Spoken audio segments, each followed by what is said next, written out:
Hi, இன்னைக்கு நம்ம பார்க்க போகிற ரெசிபி பாலக் பன்னீர். பாலக் பன்னீர் பண்ணுறதுக்கு தேவையான பொருட்களை பார்க்கலாம். இஞ்சியையும் பூண்டையும் சின்ன சின்னதாக நறுக்கி வச்சுருக்கேன். ஜீரகம் 1/2 ஸ்பூன், ஒரு தக்காளி எடுத்திருக்கேன். மஞ்சள்தூள் 1/2 ஸ்பூன் எடுத்திருக்கேன். சில்லி பவுடர் 1 ஸ்பூனை விட கொஞ்சம் கம்மி. மல்லிப்பொடியும் அப்படி தான் 1 ஸ்பூனை விட கொஞ்சம் கம்மி. ரொம்ப ஸ்பைசி வேணாம், ஏன்னா ஸ்பைசி இது ரொம்ப இதாக இருக்கும், மைல்டாக இருக்கும். ஸ்பைசி நல்லா இருக்காது. ஸோ அதனால் நம்ம 1 ஸ்பூனை விட கொஞ்சம் கம்மியாகவே போட்டுக்கலாம். நான் ஒரு வெங்காயத்தை எடுத்திருக்கேன், நறுக்கி வச்சுருக்கேன். ஒரு பன்னீர் எடுத்திருக்கேன், அதை சின்ன சின்ன பீசஸாக நம்ம கட் பண்ணி எடுத்துக்கணும். இது கசூரி மேத்தி. ஸ்பினாச் ஒரு கட்டு எடுத்திருக்கேன், அதை நல்லா கழுவி நல்லா சுத்தம் செஞ்சு எடுத்திருக்கேன். இனிமேல் நம்ம எப்படி பண்ணுறதுன்னு பார்க்கலாம். இப்போ நல்லா காஞ்சிருச்சு பேனு. இப்போ நம்ம ஆயில் சேர்த்துக்கலாம்.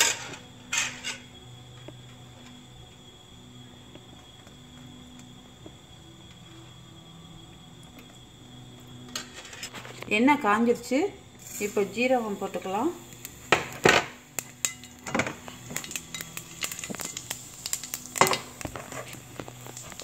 இப்போ ஜிஞ்சர் கார்லிக் போடுறேன்.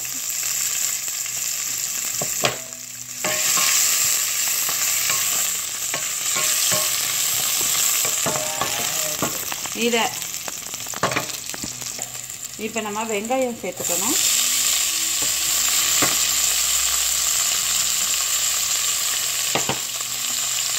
ஓகே, இல்லை கொஞ்சோண்டு உப்பு போட்டுக்கிறேன். நீங்கள் எந்த காய்கறியை ஃப்ரை பண்ணாலும் சரி, பாயில் பண்ணாலும் சரி, உப்பு போட்டு பண்ணிங்கன்னா ரொம்ப ஃபாஸ்ட்டாக குக் ஆகும். வெங்காயம் ஓரளவு வதங்கிடுச்சு. நம்ம இங்கே எடுத்து வச்சுருக்க பொடிங்களை சேர்த்துக்கலாம். மஞ்சள் பொடி 1/2 ஸ்பூன், மிளகா பொடியும் மல்லிப்பொடியும் 1 ஸ்பூனை விட கொஞ்சம் கம்மி. அதுகளை இப்போ சேர்த்துக்கலாம். கொஞ்ச நேரத்தில் நம்ம ஒரு தக்காளி எடுத்து வச்சுருக்கோம்ல, அதையும் ஆட் பண்ணிக்கலாம்.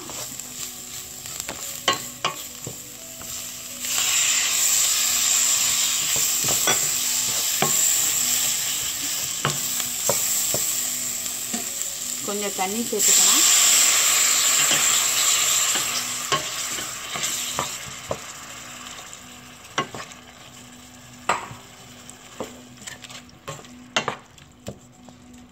இந்த தண்ணியில் வெங்காயமும் தக்காளியும் நல்லா வேகட்டும்.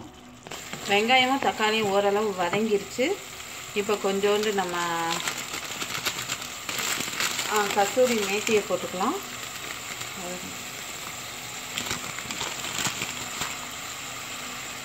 நம்ம எப்படினாலும் அரைக்கத்தான் போகிறோம், அதனால் நம்ம கையில் க்ரஷ் பண்ணணும்னு அவசியம் இல்லை.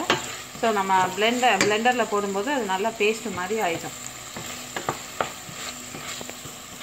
இப்போ இது நல்லா வதங்கினோன்னா இதில் நம்ம கொஞ்சம் தண்ணி சேர்த்து கொதிக்க விட போகிறோம். ரொம்ப கம்மியான தண்ணி தான் சேர்த்துக்கணும்.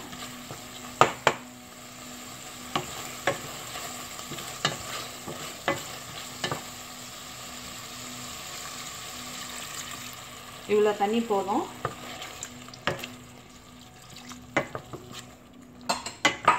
இது நல்லா கொதித்த உடனே நம்ம ஸ்பினாச்சியை சேர்த்துக்க போகிறோம்.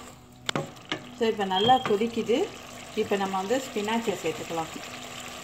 நல்லா சுத்தம் பண்ணிவிடுங்க, அதில் ஏகப்பட்ட மண்ணெல்லாம் இருக்கும்.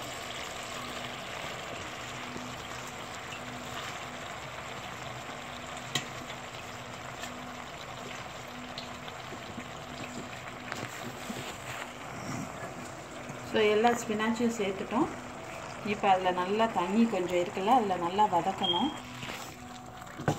ஸோ இதில் நல்லா ஸ்பினாச்சி வெந்ததுக்கப்புறம் பிளெண்டரில் கிரைண்ட் பண்ணிடணும். நல்லா வேக விடுங்க தண்ணியில். ஸோ மூடி வைக்காதீங்க. மூடி வச்சிங்கன்னா இதில் கிடைக்கிற அந்த கலர் கிடைக்காது, க்ரீன் கலர் கிடைக்காது, ஒரு மாதிரி டார்க் ஆகிடும். ஸோ மூடி வைக்காமல் நல்லா இதே தண்ணியிலே வச்சு குக் பண்ணுங்க. இப்போ நல்லா வதங்கிருச்சு. இப்போ நல்லா ஆற வச்சு பிளெண்டரில் அரைச்சிடலாம். இப்போ பிளெண்டரில் அரைச்சாச்சு. இப்போ நம்ம தாளிக்க போகிறோம்.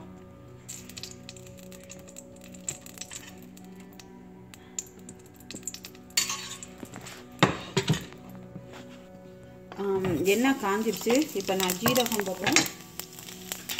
அப்புறம் இந்த பட்டை, கிராம்பு, ஏலக்காய் போடுறேன்.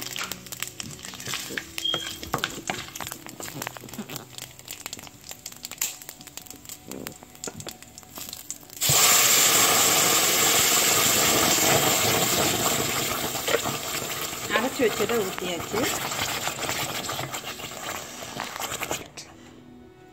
இப்போ நம்ம எல்லாத்தையும் மிக்ஸ் பண்ணியாச்சு. கொஞ்ச நேரம் அப்படியே விட்டுறலாம். கொஞ்ச நேரத்தில் அது கொதி வந்துடும். கொதித்து வெந்ததுக்கப்புறம் நம்ம பன்னீர் ஆட் பண்ணலாம். இப்போ ரெடி ஆயிடுச்சு. நம்ம பன்னீர் ஆட் பண்ணிக்கலாம்.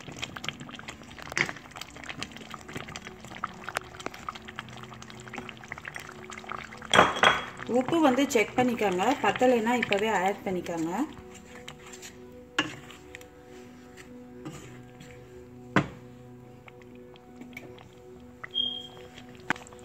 ஒரு சிலருக்கு க்ரீம் டேஸ்ட்டு பிடிக்காது, ஒரு சிலருக்கு ரொம்ப பிடிக்கும். இது வந்து வெறும் ஆப்ஷனல் தான், நீங்கள் செக் பண்ணிக்கோங்க. நான் வந்து கொஞ்சம் க்ரீம் சேர்க்குறேன்.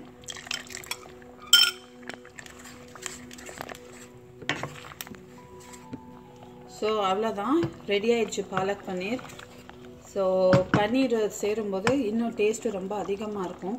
இது சப்பாத்திக்கு சாப்பிட்லாம், ரைஸ்க்கு சாப்பிட்லாம். இதோட டேஸ்ட்டு ரொம்ப நல்லாயிருக்கும்.